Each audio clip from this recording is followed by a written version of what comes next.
Pass the damn salt, please, by Dan McLaughlin. Read by Dan McLaughlin. Chapter 1. Meeting the one at the party. "I'm sorry, is this seat taken?" said Riley. "Oh no, not at all. Please go ahead," she said. "Thank you. Interesting room," said Riley. "Yeah," said she, "although I'm not quite sure there are this many purple flowers in nature as there are in this wallpaper." Riley: "Oh?" she said. "No, I took this one course in college, and there is an inverse proportion of purple and magenta flowers in interior design to actual local geographic conditions," said Riley. "You don't say," she said. "Oh, I do say. We're here in Los Angeles in the midst of summer, so the decor is heavy on purple and magenta flowers coupled with a rich, heavy wallpaper," said Riley.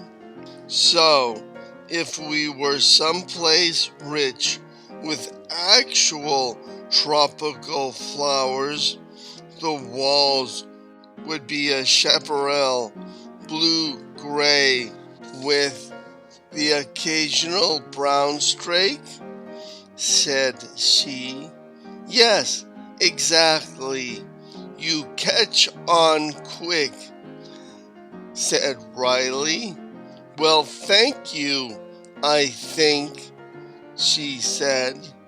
"I don't mean to brag or anything, but I graduated in the lower 4/5 of my graduating class," said Riley. "The quintillion quartile," she said. "Yes, you've heard of it," said Riley. "Let's just say we've said more than howdy on the carousel of life," she said. "The horses on the ride, ... said Riley. "That goes round and round," she said.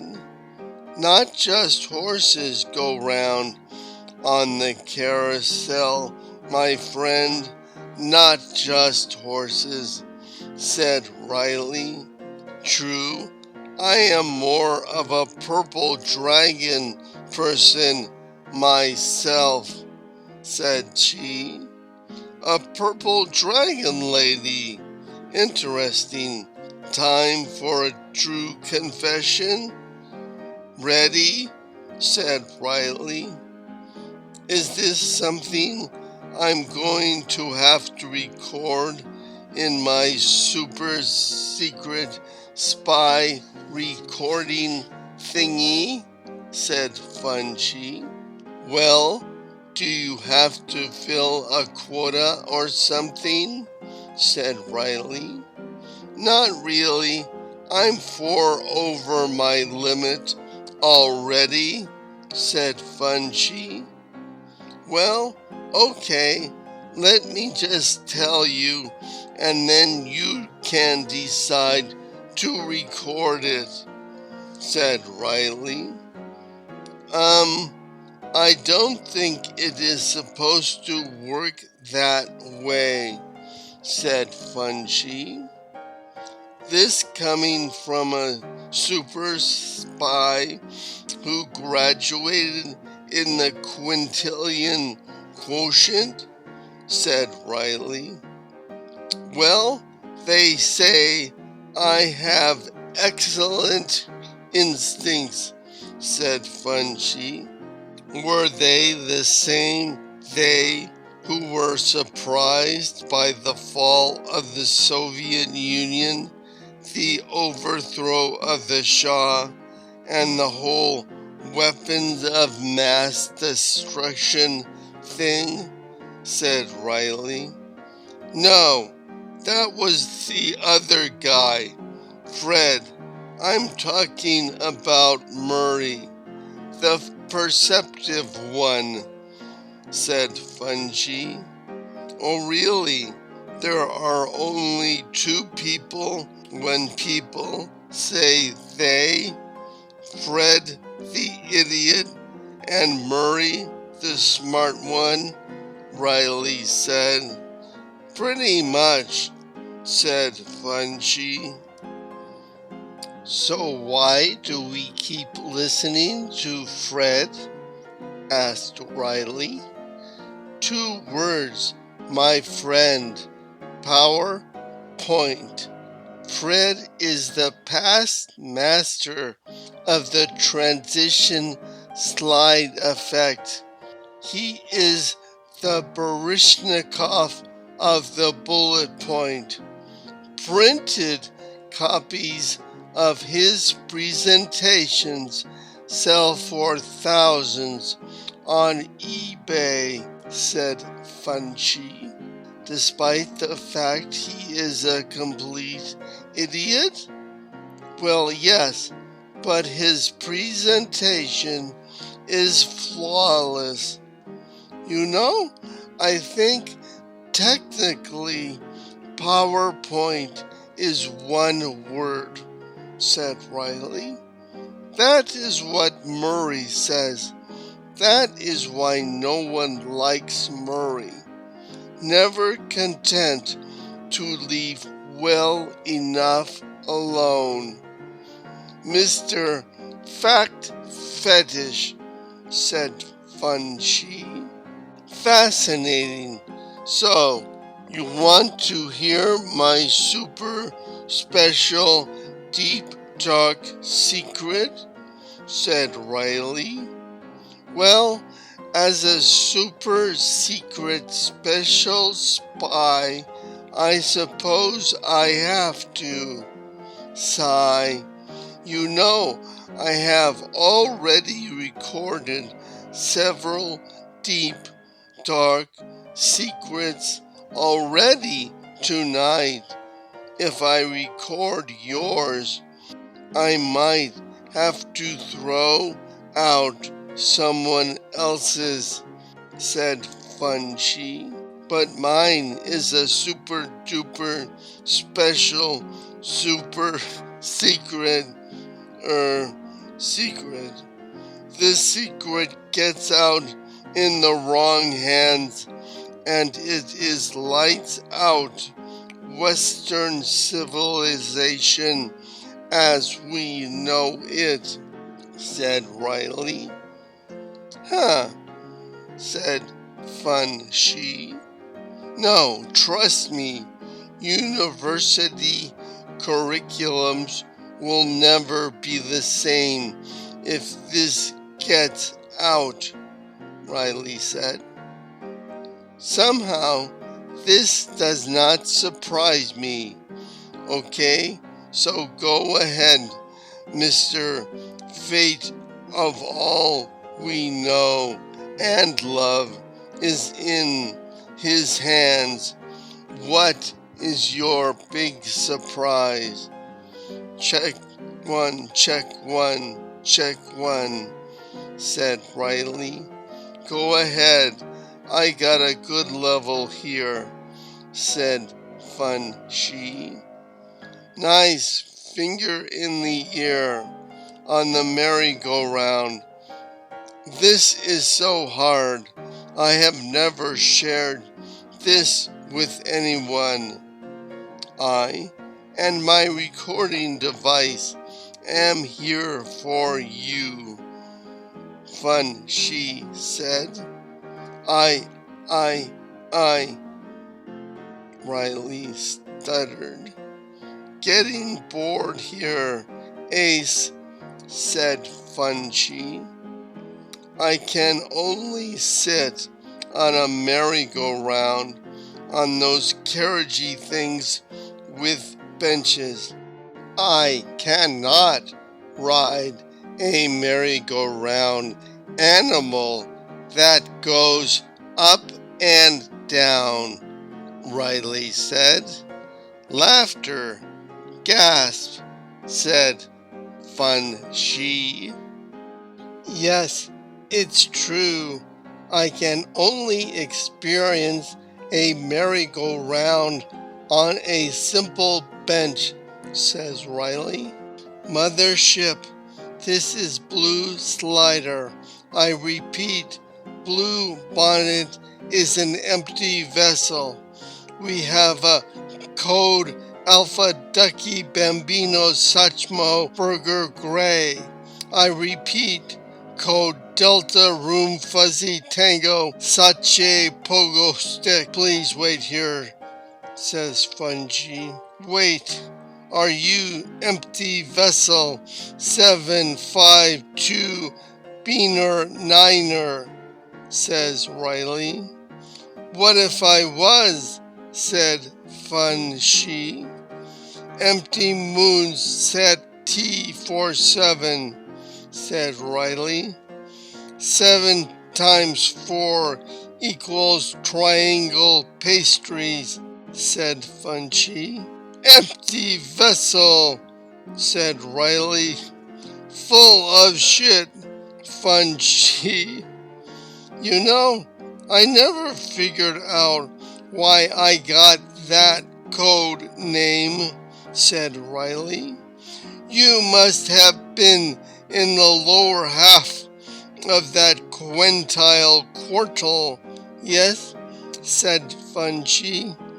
Ouch, that hurts, said Riley. Well, you know what they say. You've got to be cruel to be kind, in the right measure, said Funchi. You have to be cruel to be kind.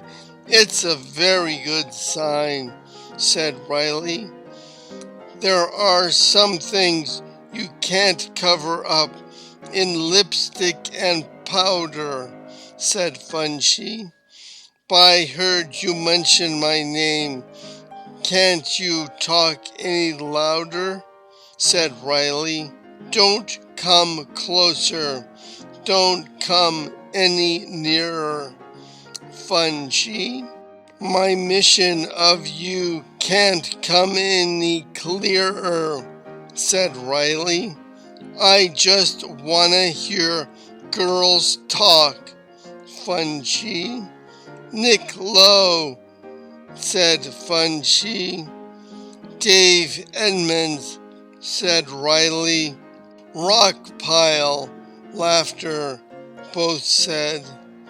Outstanding tunesmith, said Riley. Not to mention great moral philosophers and social relationship gurus, Funchi said.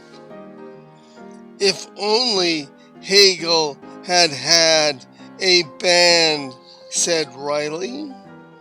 There are some things better written out when you use the dialectic, said Funchi. There are some things better written out on a computer that's electric, said Riley. Nothing here is real. It's all an ideal, said Funchi. We're all like the balls on the nose of a seal, said Riley. Hegel talk, said Funchi. Hegel talk, said Riley. Hey, this has been fun, but I gotta get going. My roommate is giving me the super secret. I am so bored. Shoot me now or get me out of here signal, said Funchi. You mean the one over there, putting her finger to her forehead, then putting her hands around her throat, and then putting her fingers in her mouth, said Riley. Yeah, that's her, said Funchi. You know, that signal is not really all that secret, said Riley. The depressing thing is that to most guys it is, said Funchi. That is depressing, Riley said. Well, I really should get going, said Funchi. Call of the roommate. Well, this was fun. You mind if we continue this sometime, like in the future, somewhere, something? Okay, you have something in mind, Funchi said. Well, what do you super secret spy people like to do? Said Riley. Well, we super secret spy people can always eat lunch. Here's my number. I don't have much going on this weekend, said Funchi. Cool. Great. Not great. You don't have much going on. Well, great. Thanks for the number. Oh, wait. What's your name? Said Riley. Rachel. I wrote it on the card. And yours? Said Rachel. Riley, said Riley. Riley, said Rachel. Really, said Riley. Really, Riley. Okay, Mr. Really Riley. It has been a pleasure to meet you, said Rachel. And you too, Miss Really. I presume, Rachel, the pleasure has been all mine, said Riley. End of chapter 1. Pass the damn salt, please, by Dan McLaughlin. Read by Dan McLaughlin.